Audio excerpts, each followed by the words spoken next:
The story begins in an alley. 2 days ago, this young girl fell into this strange world. Unfortunately, she doesn't know what triggered this spatial magic, and she has no way to go home. To make it worse, she is incredibly hungry. Her stomach won't stop growling. It seems she will be in this world for a while, but since she can't find a way back, she will figure out how to survive. She attempts to remove the dust from her clothing and walks along the street until she spots a restaurant. Her stomach growls, prompting her to go inside. Upon opening the door, she sees a teenage girl cleaning. She approaches the lady and grabs her clothing, inquiring if she is still hiring an assistant. The woman looks at her, a bit confused, but our protagonist explains that she needs a place to live temporarily. She wants to know if the store can provide a place to stay, mentioning that she has a lot of experience and can also help clean and serve dishes. The young lady looks at her nervously, kneels down, and asks where her parents are. She wonders if this is some kind of game with the other kids, but the girl tells her no, she doesn't have any parents and this isn't a game.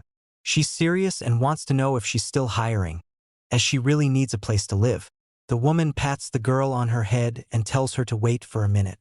The girl waits patiently but has a look of defeat on her face. However, she glances at the woman and overhears her talking about calling the police, suggesting that she could be from an orphanage, and they should send her back. This terrifies the girl. The mere thought of an orphanage is frightening. She quickly turns around, exits, and slams the door behind her. The young woman is surprised, thinking it's strange and wondering where the girl could have gone. Meanwhile, our little protagonist is running as fast as she can. To her, this world is so strange. They find ways to kick you out if they're not hiring. Why would anyone send people to an orphanage? To make it even more distressing, what was that strange device she was using? Perhaps it was a magical item of this world.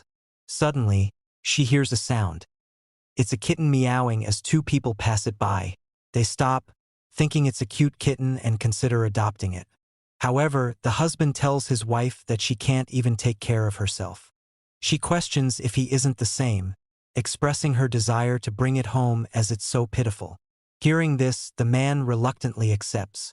The girl has an idea. After the two take the kitten and leave, she will run towards the box and take it away. Later that night, she sleeps in the box with the initial message, "Bring me home." She looks really adorable and is sleeping peacefully. Suddenly, she opens her eyes, which are as beautiful as the solar system. Upon hearing footsteps, she quickly realizes that someone is coming. She asks if the person can bring her home. The person is a young man who looks like a K-pop star, with a lollipop in his mouth. He smiles as he looks down at her, and she looks up at him with determination in her eyes. However, he thinks for a moment and is very surprised. This young man is a handsome human with blue eyes. It has always been his dream to have a small yet happy family, but he found it hard to do so because of his face. He was born with good skin, cherry blossom eyes, and fierce thin lips, but his road to finding a partner always ended in a dead end. Many girls he approached never believed he was a good fit for them. It's their loss though, because the guy is very handsome and seems like a great person. One day, as he was going back home from work, he met Delise, a weird girl he ran into on his way home. She declared that she had been waiting for him and questioned if he could take her home. She claims to be from another world, but at his house, she only knows how to eat, drink, and create a mess everywhere. To make it worse, she also made his dating journey even harder than it already was. The girls he goes on dates with often declare that they're too young and not looking for a partner who already has a kid, so they always leave blushing. If this continues, his promise to his mother that he will find a place where he belongs one day won't come true.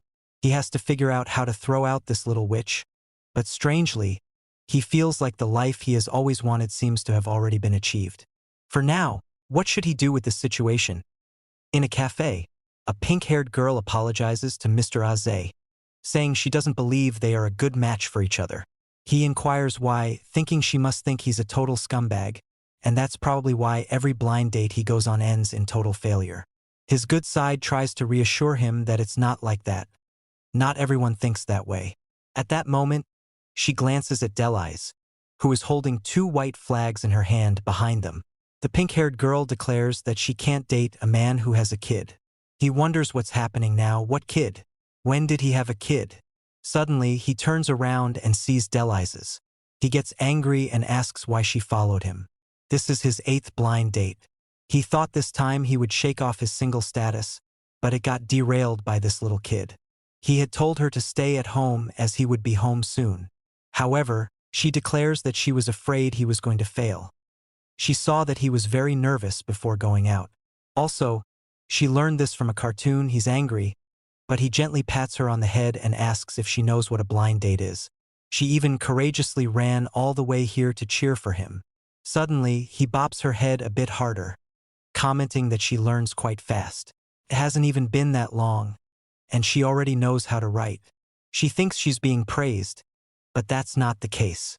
She uses her magic to make the flags in her hand disappear in an instant. She then proudly declares that there's no need to thank her. She asks when they are going home, as she wants to eat one of those takeout meals.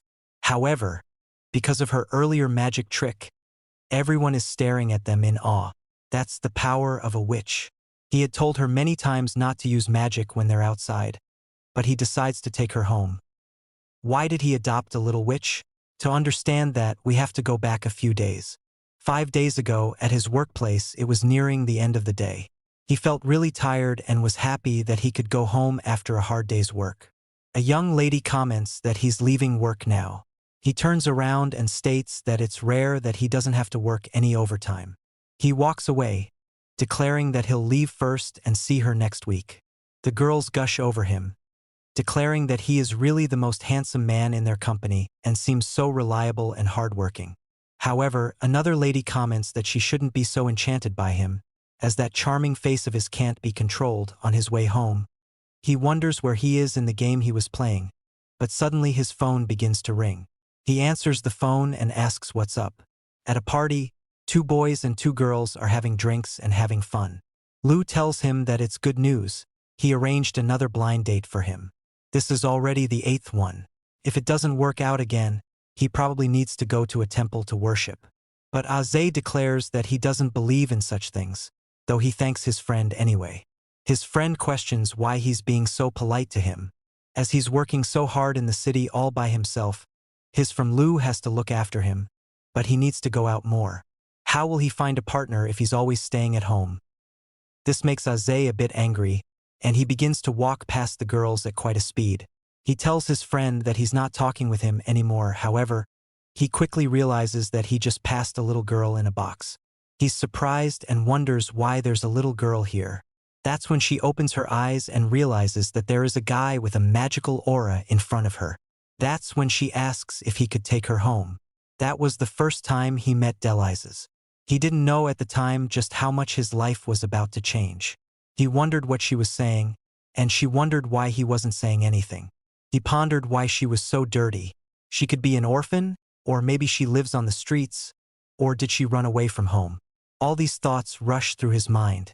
However, he questions what kind of game she's playing. It's too late. If she doesn't go home soon, her mom and dad would be worried. But she tells him that she doesn't have a mom or dad. She wonders why he isn't taking her home. Yesterday, she clearly saw a couple taking a cat home, so she thought she could be taken home by someone this way.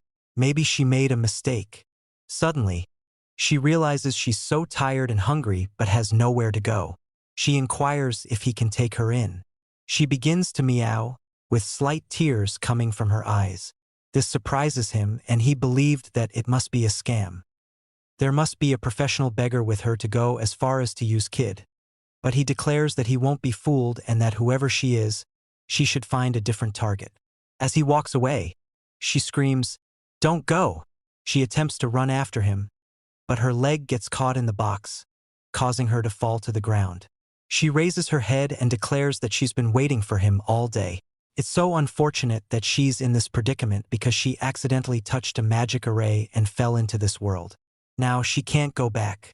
She had no choice but to sleep in a small alley, praying that she would find a place to stay soon. Then he showed up, the only other human she has come across in the past few days who has a sense of magic. However, she doesn't understand how that's possible. That scent was so nice and comforting, but there were too many people.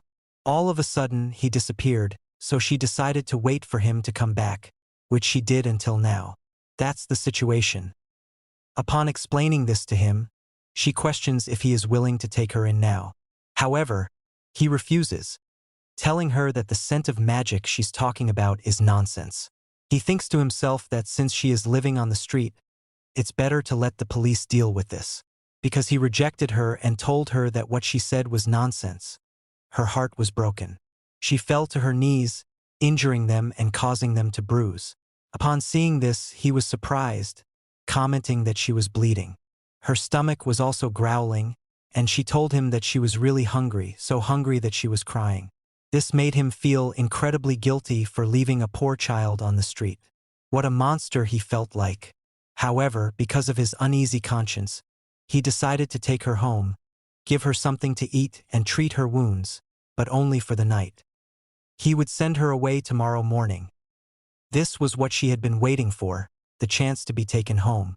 She agrees, commenting that she will be super well behaved. On their way to his house, she tells him that she is super helpful.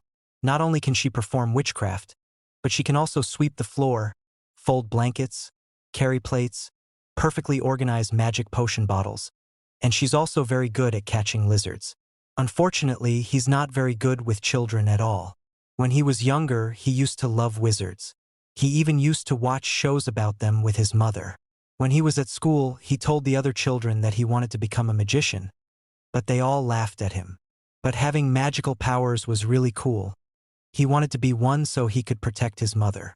His mom believed in him. She was always so kind and caring. However, in the end, he could not protect her. In the hospital, she was on her last leg, and he was crying by her bedside. She told him not to cry, as she was only a little bit sleepy. She only wanted to sleep, that was all. But he knew she was lying to him. She was going to close her eyes and never open them again. But she told him that she could never lie to him, and that when she is asleep, he must live well. In the future, he'll have a new family. She told him not to end up alone, or else he would make her worry. Those were her last words, and then she died. He held her hand and screamed, "Mom!" while crying profusely. Suddenly, he woke up with cold sweat running down his face, breathing heavily. He wondered why he dreamed of that again. Magical powers protecting his family. He couldn't do any of that. It's been a long time since he dreamt about that. Maybe it's because that kid from yesterday mentioned magic. He believed that every child fantasizes about magic. But it's too bad that magic simply doesn't exist. But that thought is quickly destroyed as he sees her using magic to clean up his apartment. She smiles and tells him that she's helping him tidy up his room. However, he comes to the brilliant conclusion that this is all a dream. Suddenly, he hears a loud crashing noise and questions what's happening now. She makes an adorable face and tells him that she made a mistake. He is mortified as he runs to the item that is broken. He screams that his switch has been broken and is now lost to the underworld. He inquires if she is really a witch. She tells him yes and asks him to watch as she conjures something out of thin air. This shatters his whole worldview. He wonders what he should do about this kid. First, he wanted to take her down to the police station. But how would he explain where she came from? Also, she has done a great job cleaning his room, which is now spotless. Currently, she is waiting for him to praise her, and he can't just send her away. That's too cruel, and his heart can't handle it. As a result, he decides to let her stay until she finds a way to return home, but she cannot disrupt his life. She nods her head and tells him that it's good enough that he is willing to take her in. When it was late at night, he was in the living room enjoying a game until she stood in front of him, blocking his view. She questioned if this is what he called a TV, exclaiming that it was awesome because it can store moving people inside. She exclaimed, "Go, go, go!" to the screen. He told her that it was just some pixels, but her magic is more awesome. For example, she can have a magnificent transformation sequence, have a fairy companion, and save the world. These are the hallmarks of a witch, but she seems to be really ordinary, nothing impressive at all. This makes her angry, and she tells him not to look down on her. She had told him that what happened just now was a mistake. She is quite upset and conjures her magic wand. Using her magic, she begins levitating him and the pillows around him. She comments that now that he knows how awesome she is, she declares that she can do even more. But he tells her to let him down quickly as he might throw up. She then drops him on the couch, albeit not in a gentle way. She apologizes to him and states that even at home, they said her magic was not good. He slowly approaches her and comments that it's getting late and that little kids like her should be asleep now, as she won't grow tall if she doesn't go to sleep. He really wants her to go to bed quickly so he can have some peace and quiet. Because of his words, she tells him that she will go to sleep right away. She thinks he's so nice and that he really cares about her. He tells her to go and sleep in the living room. Suddenly, he looks at her dirty clothes and realizes that he never gave the child a bath. He tells her to wait and that she should take a bath first. He doesn't have any children's clothes, so he questions if she can use magic to make some for herself. Unfortunately, she can't do it. He sarcastically thinks that she's an amazing witch, but he knows if he says it out loud, he would suffer again. He said he would take care of her temporarily, but it seems like it will be more trouble than he was thinking. He tells her that tomorrow they will go out to buy her some new clothes. The next day, at the clothing store, she tries on new dresses, and each one is more adorable than the last. Some are even classy, which makes her look like a rich girl. But beauty comes at a price, $4,850. He wonders why it was so expensive. It's even more expensive than games. Turns out that children devour a lot of money. Meanwhile, Deli's thought that since he gave her a place to stay and even new clothes, he was her benefactor. The payment was successful, and the clerk told him to come back soon. We then see him wearing a very good-looking suit, which makes one wonder how this man is still single. He tells her that they're going home and inquires if she isn't tired. She holds on to his finger, and it's clear that she is not tired. He wonders why she is so happy and needs to adjust a couple of pieces of clothing. Suddenly, a young lady screams, "My bag!" Someone just stole her bag, threw her to the ground, and is now escaping on a bike.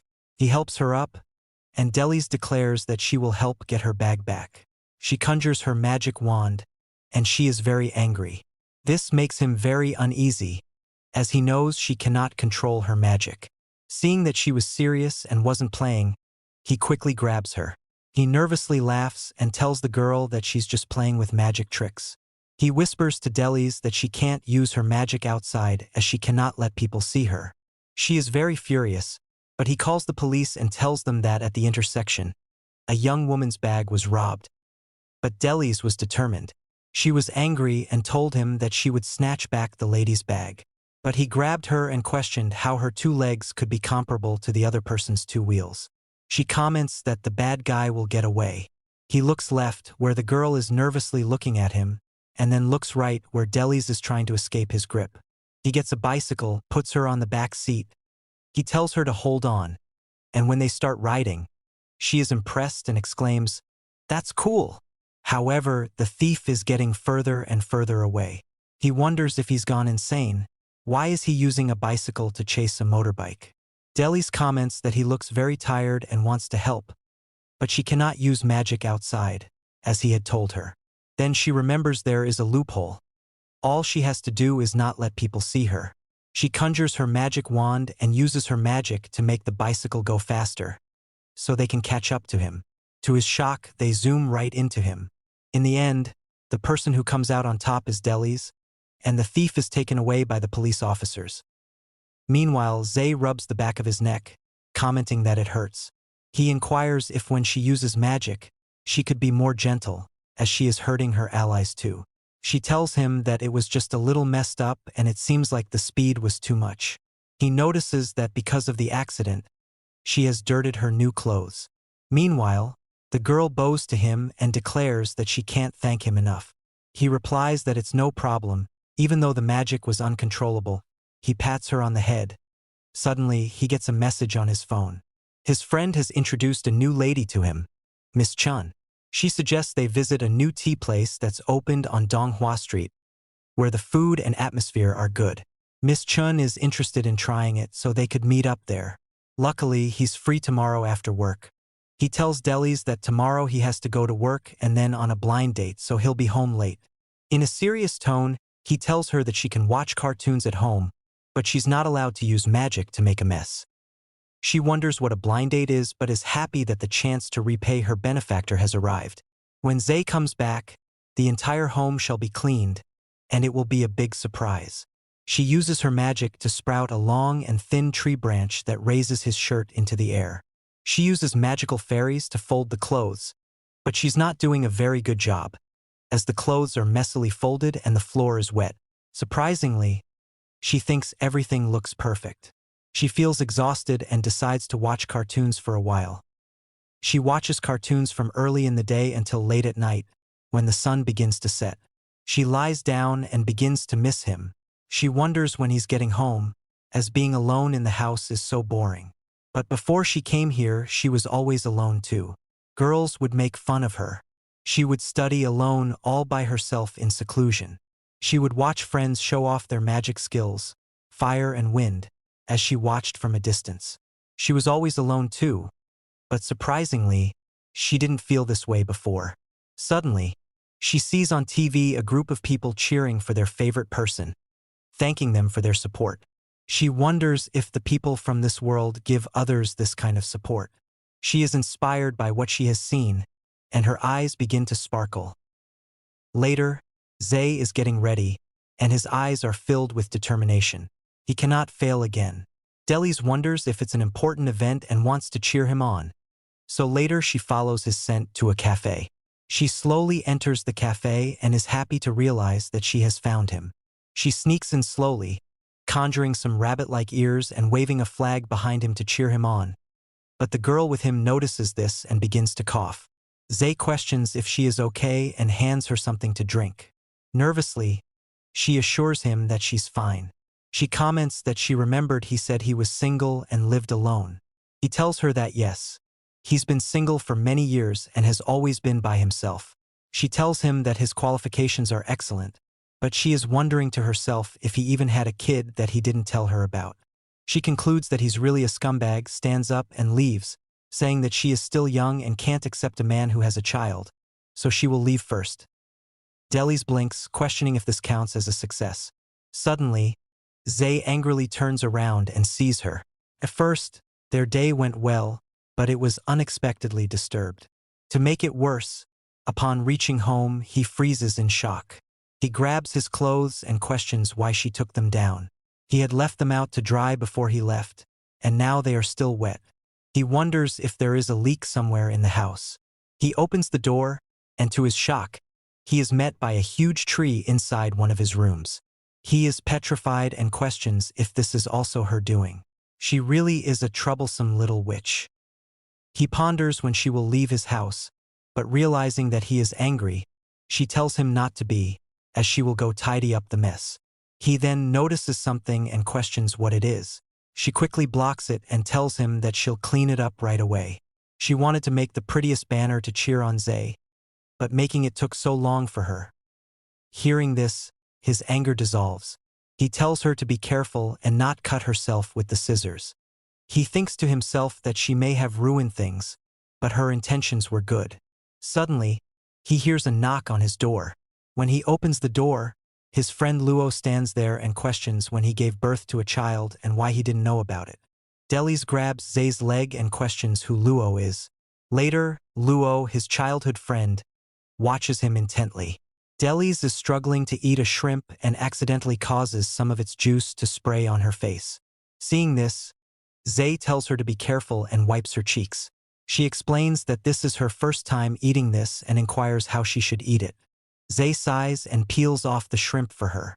While he's doing this, his friend stares more intently at them, contemplating something. In the kitchen, Zay guides her, telling her that she forgot to roll up her sleeves and that she should do so, or he will have to take care of her again. Luo becomes more and more suspicious. He stares nervously as he watches them. Later, Delis sits on the couch watching television, while Lu confronts Zay. Making a cool pose, Luo tells Zay to explain clearly where she came from. If he doesn't tell him, he won't be his friend anymore. Zay sighs and tells his friend that she's just a homeless child who's staying there temporarily. Luo laughs, commenting that she isn't a mistake from when he was younger and ruined the poor girl's life. This makes Zay nervous, and he tells his friend not to spread rumors about him. Luo smirks and apologizes for doubting his friend's pure heart, but he suggests that Zay adopt her as they seem to get on well. Zay responds that if he does that, he won't be able to get a girlfriend, as women don't want to date a man who has a child. Luo pokes Zay, telling him that he shouldn't look for one, as even without this kid, he hasn't had any success. As a result of this, Zay gives him a death stare. But Luo continues, explaining that Zay is actually not interested in falling in love or getting married. He's just been forcing himself to go on blind dates because of his mother's last wish. Those women must have been able to see that his heart was elsewhere, which is why they rejected him. Otherwise, why would they reject such a handsome man? When it comes to girls, Zay should trust him. After all, the way he peeled the shrimp and the way he remembers to roll up her sleeve are signs that he's a really good father. Meanwhile, Delis wonders why they haven't come out yet as she's getting bored. She gets off the couch and decides to go give them tea and snacks. She holds the tray in her hands and, with trembling hands, slowly walks towards them. She slowly sets it down at the door, then overhears them talking about her. Luo questions Zay if he doesn't enjoy taking care of her. If he does, he should just focus on taking care of her from now on. But Zay declares that she's so bothersome, she causes trouble for him every day, and she's only staying there temporarily. He plans to send her away soon. The next day, Zay arrives home. He calls for Delis to hurry and come out and see what cake she wants to eat. However, the room is oddly silent. He looks around, but there's no one. He searches the room and questions where she could have gone. He calls a few people, but they haven't seen her. She's not at home, and she didn't go to his workplace either. Where could she have gone? Maybe she returned to her own world. He sits on his couch playing games and eating snacks, thinking that finally, the house is quiet again. No one's here to cause him any trouble or spend his money. It's so nice. But we all know he's fooling himself. He was meant to be a dad. Time passes, and he becomes agitated. He throws his controller aside and questions what's wrong with him. His heart feels so uneasy. He glances at the takeout he brought for her, remembering her sweet smile as she told him that she wants to eat this. He even gets nostalgic seeing her clothes and her toothbrush. When he tries to sleep, he merely tosses and turns as he cannot fall asleep. He just wants to stop thinking about her since she's already left. But some part of him wonders if she's still so young and if her magic is still unstable. Did she really manage to return to her own world by herself? But that's not important. They always wanted her to leave, so they should just be happy now. Unfortunately, it's raining outside. What if she's out there freezing? He reminds himself that she has magic powers, but these are clearly excuses so that he doesn't have to go look for her. If something happens to her, will he really be able to live with the guilt? Suddenly, he opens his eyes, quickly changes his clothes, and gets ready for action. Meanwhile, Delis is running in the rain, drenched and soaked, carrying some sticks. She attempts to use her fairies to make a small house, a wood shelter. Once it's finally finished, she tells her little fairies that this is their new home. It's not bad. Much better than the one they made before. The fairies, sensing her uneasiness, snuggle and cuddle her. They are worried for her, but she tells them that now that she has left, Za must be very happy. He's been nice to her, but she doesn't want to stay there and make him hate her more. Suddenly, all the fairies begin to hug her. However, they are blown away when she sneezes. It's so sad that she's even shivering from the cold. Meanwhile, her father is searching for her, wondering where she could have run off to. He moves at full speed, searching vigilantly for her. But the area is so vast, and there are so many trees. Can he really find her? Suddenly, he sees her little fairies. The fairies point somewhere, and he ponders if they are bringing him to her. He runs in the rain with the umbrella over his head and the fairies guiding him. Moments later, he sees her small wooden structure. In a worried tone, he calls her name. She crawls out of her shelter and sees him. He quickly removes his jacket and places it around her. He questions why she came here. She is sorrowful and questions if she did not run far enough, which confuses him. She explains that Za can pretend not to see her, and when the rain stops, she'll go even further away. But he tells her that he never asked her to leave. She smiles, explaining that she accidentally overheard his conversation with Uncle Lou. Delise knows that she's unlikable. We then get a flashback to when he was younger. It was the same for him. His father always criticized why he needed his mother to sleep and thought that he was destroying his and his mother's world. He believed he always created problems and caused his father trouble. Every day he irritated him. He blamed himself for his mother's body becoming weaker and weaker. He thought it was because she gave birth to him and that's why she left this world. Unfortunately, there were no uncles or aunties willing to adopt him. It's tragic. His mom passed away when he was so young, and his dad didn't care for him. To make it worse, none of his other relatives were willing to adopt him. Currently, Delise is hiding her face, declaring that Za is different. He's nice to her, and she doesn't want to make him unhappy, so she will run further away. Damn, this guy is an awful person. I don't care if it was an accident. He's awful in my book. She looks like she wants to cry. Damn. He extends his hand toward her. As he's doing this, he questions what he is doing. He was once abandoned himself and given up on too. Why did he not realize this kid's situation earlier? He almost convinced himself he didn't care about her.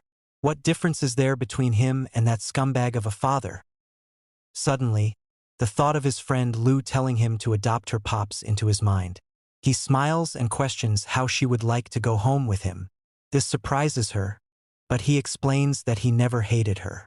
Yesterday, he thought saving his own face was more important, so he said hurtful words about her. He's really sorry. At that moment, he begins blushing. He informs her that if she's not at home, there will be no one to eat the cakes he bought, and the house is a bit too quiet too. She looks up with ultimate puppy dog eyes and inquires if he really doesn't hate her.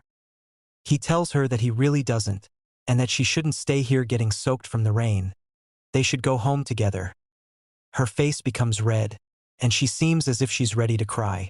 However, she smiles and agrees. She extends her arm to him, but suddenly the small hut that she was in crashes down. Luckily, she escapes in time. She holds his hand as they walk away, requesting to have cake tomorrow. He tells her yes, he will make it for her, but she asks for it the day after tomorrow and the day after that and the day after that. He tells her that she's too insatiable. When they arrive home, he tells her to go take a hot shower so that she doesn't get a fever. At that moment, a young lady notices them and wonders why that kid has returned. She ponders if she is Xiao Yu's prophesied crisis. 2 weeks later, he is approached by a familiar young lady, who inquires if he is the nice person from the other day. She comments that it's a cool incident and inquires if he also lives there. She smiles at him and he wonders if he really is a nice person. Suddenly, he remembers that she was the young lady who got her bag stolen. She tells him that she recently moved to this community and that she will be teaching at an elementary school nearby. Her name is Tang Yuning. He questions if being a teacher is hard, as he always feels like children are too clingy. For example, after the running away incident, she followed him everywhere he went, which he found irritating. She explains that if a child is clingy, it may be because they lack a sense of security. It would be good to spend more time with them. That night, he ponders what she said. He needs to spend more time with Delise. But how exactly would he do that? However, thanks to technology that is easily accessible, he decides to look it up on the computer. He writes down all the suggestions to be a good father. The next day, he wakes up early to cook her a meal. When she sees him, she inquires why he woke up so early, but he tells her that he wanted to make breakfast for her, but she will have to wait a bit more. She's a bit sleepy and lowers her head on the table. However, upon seeing the dish that he made, she questions if he is refining medicine. This really hits him hard, as he tried his best. The next step was to read her a story. The prince looked at the princess's beautiful face and couldn't help but kiss her. She was touched by the very romantic story. From the prince's kiss, the princess slowly awakened. He commented that the queen's poisoned apple wasn't poisonous enough. This really frightened her. He then explained that he spoke carelessly. Unfortunately, he failed to read her a good bedtime story to let her get sweet dreams. The third one was making crafts with her and collecting memories that only belonged to the two of them. The fourth one was before going to bed. blow-drying her hair and letting her feel his gentleness. Meanwhile, she's wondering why he's acting so weird. Later, he lies on the couch and ponders why becoming a good father is so difficult. Maybe he should just give up, he's just not suited for this. Delis looks at his defeated expression, reminding her of a dead fish. She rushes toward him and questions what's wrong. He explains that his plan of becoming a good father failed. He's just an incompetent parent. She is confused, but he continues, declaring that he ruined everything. He's just as useless as that scum of a father. She wonders what he is talking about. She shakes him and tells him that they should go to that place. Come on, the little people inside the TV said that it's the happiest place on earth, so they should go there, and he shouldn't be sad anymore. However, he still has a downcast expression. Suddenly, he remembers that the list also said they could go to the amusement park. He's been to one before, so he has experience with it. He smiles and happily states that they will go tomorrow. He won't make any mistakes this time. He's going to make her feel safe. In the next scene, we see them arriving at the amusement park. The park is very lively and almost seems to take your stress away. Upon seeing the amusement park, she is very impressed, and her eyes sparkle like stars. He extends his hand to her as they prepare to enter together. They go on the go-kart ride together, and it's quite fun for both of them. She questions how to play this, and he tells her to wait for a second, and he will show her with a grin on his face. He goes full speed, and they both enjoy themselves. Next, they go on the roller coaster. He is scared, but she is very happy. She points at the toy that she wants, so he gets it for her and puts bunny ears on her head. She is so happy that she begins running in circles. This warms his heart as he looks at her with pure joy and pride. Later, he comes up with a strategy to win a game. He can win several items in one shot. All he has to do is use his Sharingan in order to win a prize for his child and display his strength and intelligence. He aims with skill and precision, but incredibly, he misses everything. Nothing hits. Unfortunately, he is disappointed by his skill, which needs a bit more work.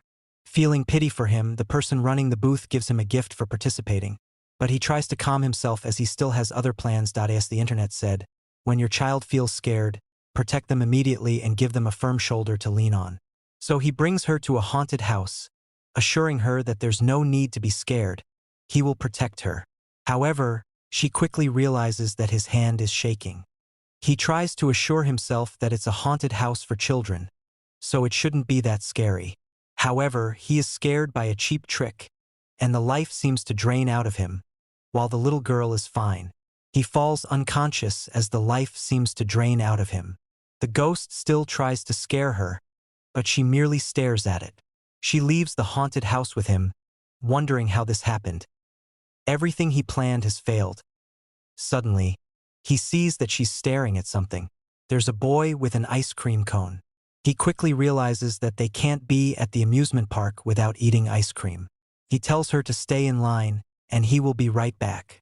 While she is standing alone, admiring her new toy, an old man with a child approaches her. He spots her alone and happy and cuts the line in front of her. This angers everyone behind them, as it was quite impolite. Suddenly, the boy smacks her in the head with his toy, leaving a small bruise and causing a bit of pain for her. She tells him that he accidentally hit her and that he should apologize. However, he responds that he already said it was an accident and that he didn't do it on purpose. The father then tells her that she is too fussy. Suddenly, our hero arrives, looking like a badass, ready to beat someone up. He inquires what the guy just said, asking if there's a problem with his daughter and telling him to come and talk to him. He hands his daughter the ice cream and kneels down, questioning what happened. She explains that the fat old man suddenly cut in line in front of her, and then his son hit her in the face with his toy and didn't apologize. He pats her on the head, then gets up and orders the man to make his son apologize. This angers the man, who grabs his shirt, exclaiming that she's not hurt and telling him to show where she's injured. However, he slaps the fat man's hand away, claiming that there are surveillance cameras here, so it should be very clear who cut in line and who hurt someone first. After he's finished apologizing, he wants him to line up properly. This angers the old man, and he rolls up his sleeves, ready to box. However, the father makes a bold move, ready to fight right there and then. He questions if the man wants to fight, telling him to fight over there so the kids don't get hurt, but before that, he wants him to make his son apologize. The man senses his intimidating aura and begins to back away. He looks around, realizing that everyone is talking about him. He quickly makes his son apologize and runs off like a coward. The people clap for him and he is very proud, though he is also grateful that they left because he was no match for that person. However, from the moment they left, Delis hasn't said anything. He wonders if the incident that happened affected her mood. He explains that he messed up and questions why he made her wait there alone. He feels incredibly stupid. However, she tells him that he really believed in her words so much that he protected her. He rubs her head and tells her, "Of course, you're my daughter." This reminds her of when she was back in her world. Teachers would accuse her of stealing things even when it was obvious that she was innocent. Parents would come and complain about her because she was from an orphanage and had no one to protect her. They saw her as a bad kid who would influence others. However, when she tried to defend herself and declare that she didn't steal anything, they all looked at her with disdain, and her classmates grinned with malicious intent. Rumors spread that she was an unruly child who didn't have anyone to raise her. They always laughed at her, saying that she was pitiful because she didn't even have a father to protect her. But she's happy that she finally got to see what having a real dad feels like. It's fine and she feels really happy. Being at the amusement park already makes her happy, but the most important part is that he protected her like a real father, so now she's super happy. She clings to him, declaring that he was very handsome as he made that fat old man run away in an instant. He slightly blushes, inquiring if he's really that awesome. He looks at his notes that he had taken from the internet and throws them away, realizing that he doesn't need them anymore. He walks with Delis and questions what she wants to do. Later, she eats more ice cream while they watch fireworks as she sits on his shoulders. She even plays on the merry-go-round. When they get home, he is very tired, so tired that he feels like he can't walk anymore. However, Delis is still clinging to him. He wonders if she still doesn't feel safe, but unknown to him, she's clinging to him more because she likes him even more now. He doesn't mind anymore, as it's kind of cute. 2 months later, it is now snowing. He's been training in cooking, and now he can finally cook something edible. He places the food on the table and declares that the meal is ready. However, he notices her sitting on the couch and staring out the window. He approaches her, wondering what she's looking at. However, she is gazing at the children playing in the snow in the distance. He ponders if she wants to play with them. It makes sense, as she usually only interacts with him, and children her age like to play with friends their own age too. But what she is actually thinking is that there's so much snow. It's like ice cream. However, her expression is gloomy, which makes him believe that she is upset. He wonders if this reminded her of the time she got bullied, but actually, she thinks the weather is too cold, and he won't let her eat it. He questions Delis if she's ever home alone. She tells him no, as she has cartoons to watch and her fairies to accompany and play with her too. As proof of this, she summons the little fairies, who begin to hug her and kiss her on the cheeks. One of the small fairies smacks his chest, showing its sincerity. She really likes her current life because she has him, a warm house to live in, and a lot of yummy things to eat. She just misses someone a little bit. His name is Anan. He was Delis's best friend and the only one she had. They met each other in the forest, and at that time, he wonders if she ran into a small animal in the forest. She wanted to treat his injury, but Anan wouldn't let her approach him. The creature she's describing sounds like a very vigilant one, but it was probably because it was their first meeting, so he was shy. She used her magic to heal his tail. It was only after that Delis learned and got hurt because he was fighting a black bear for food, which scared him a bit. A small creature facing off against a bear. However, she continues explaining that he's being bullied, but he's clearly kind, and only he was willing to play with her. He's a bit downcast as he realizes her only best friend was an animal, and doesn't have a mom or dad, just like her. But the director didn't agree with her bringing him home, so they could only meet outside. Now that Delis has come here, Anan must be sad because he can't find her. Since it's the first time for him being in such a situation, he doesn't know what to say. but he tells her not to be sad because after she finishes her meal, he'll take her out to play. He knows that it's best for her to find some joy, so he'll bring her to the park so she can play with the kids there. As he's walking with her, he tells her to walk slowly or she may slip. Suddenly, she is tackled to the ground by a strange creature. To her surprise, it was her best friend. And then, she questions how he got there, and he is flabbergasted, wondering if this puppy is really an. However, he decides that they should talk about it later and tells her to get up or she will catch a cold. However, the puppy smacks his hand away with great intensity. In an instant, it transforms into a humanoid animal. He questions who he is calling a dog. He hugs Delis and declares that he won't let her father touch her. He accuses her father of tricking her into coming to this world.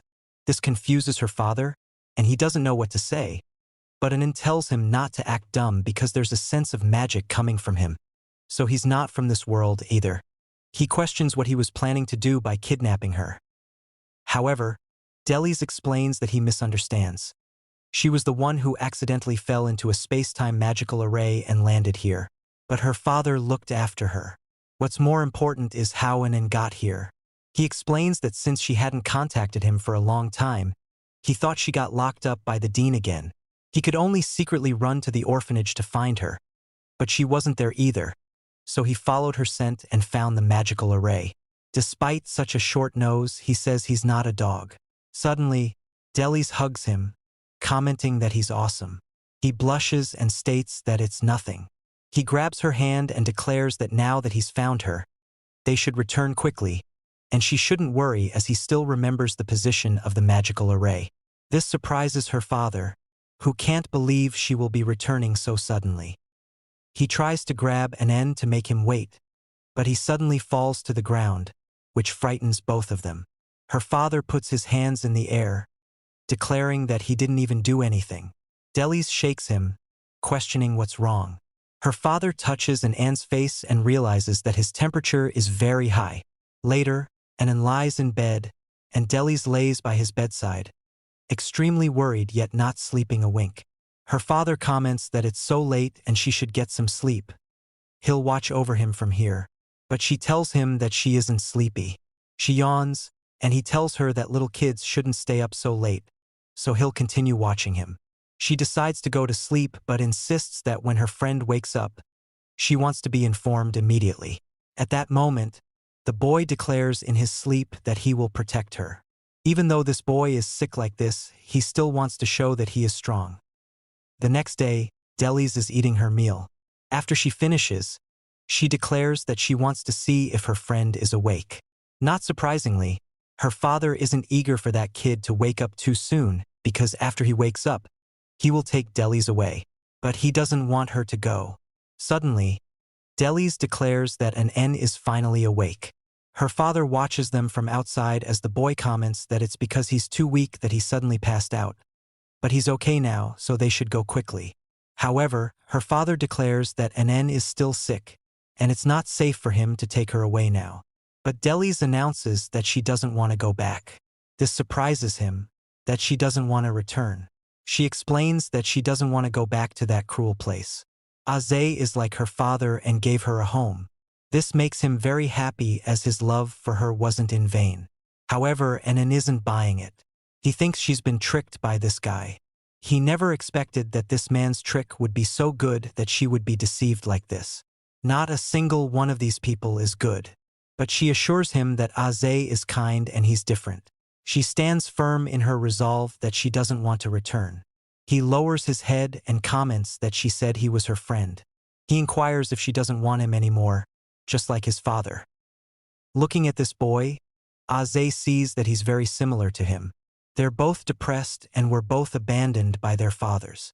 Suddenly, Aze announces that Anan can stay with them. He comments that he should stay there together with them. Later, Aze reflects on the fact that he impulsively decided to raise 2 children, but his bank account makes him feel worried. There's no money. He barely has enough money to buy Delis clothes. However, the young wolf overheard him.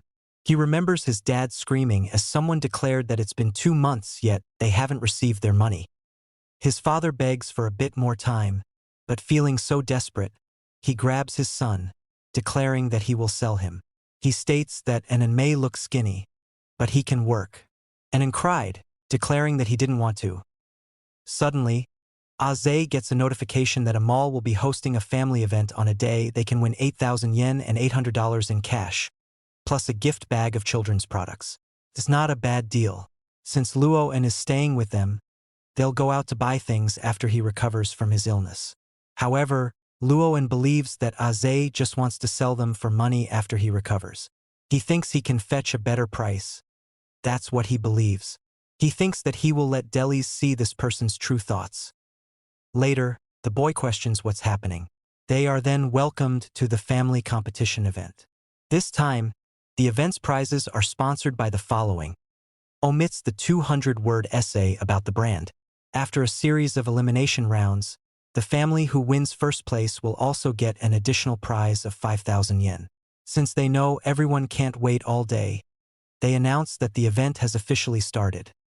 The first level is tug of war.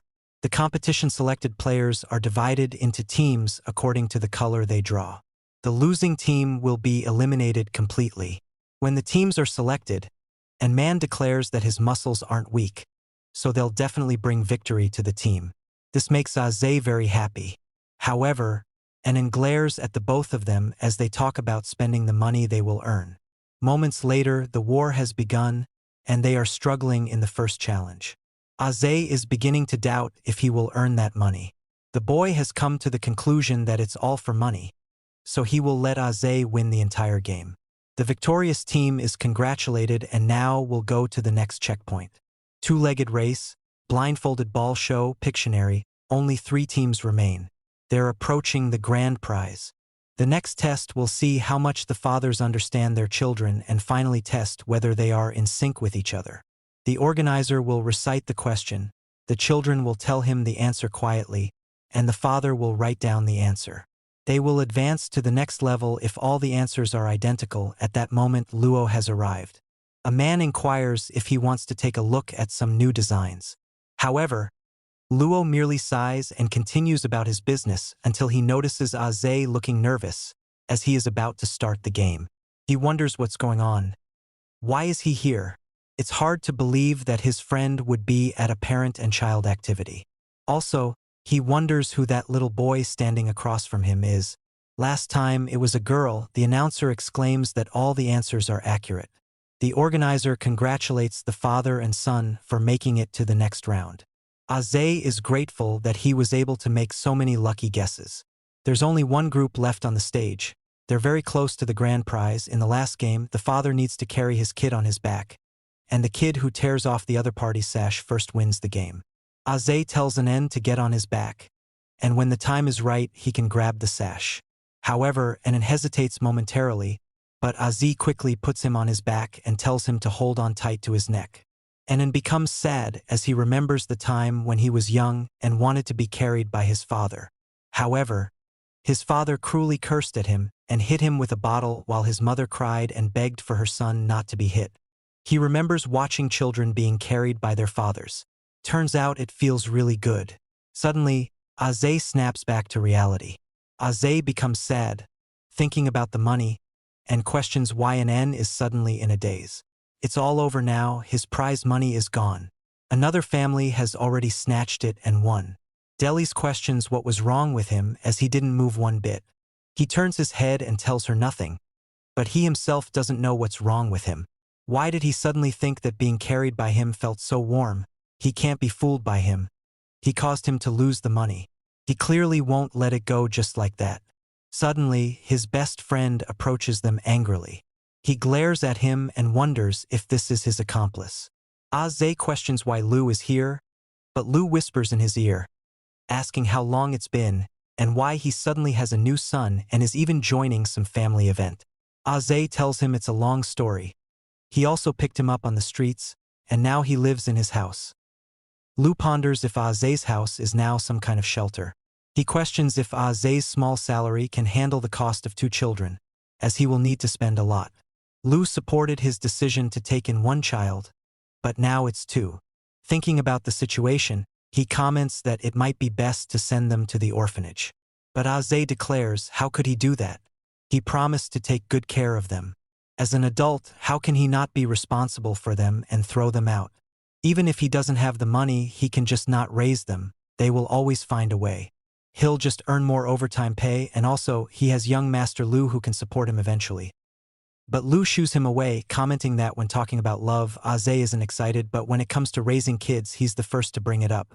Lu comments that Aze already has a son and daughter and gets that Lu is jealous. Lu is angry but walks away. Meanwhile, the boy grips his face and questions why Aze didn't sell them off. He doesn't have the money, so why does he still want to raise them? Aze explains that he's not a human trafficker. Although they didn't win the prize money, the top 3 can still take home a bag of children's products. These toiletries aren't bad, and they can use them once they get home. The boy questions if Aze is really going to raise them or if he is sure he doesn't want to sell them or throw them away.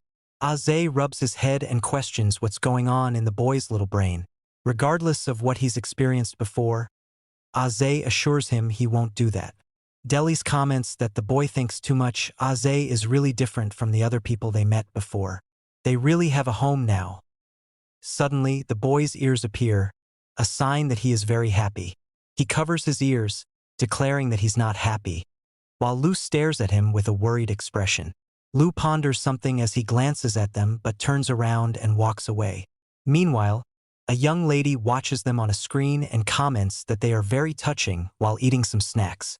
However, this is the year when the crisis from the prophecy arrives. She can't let her guard down.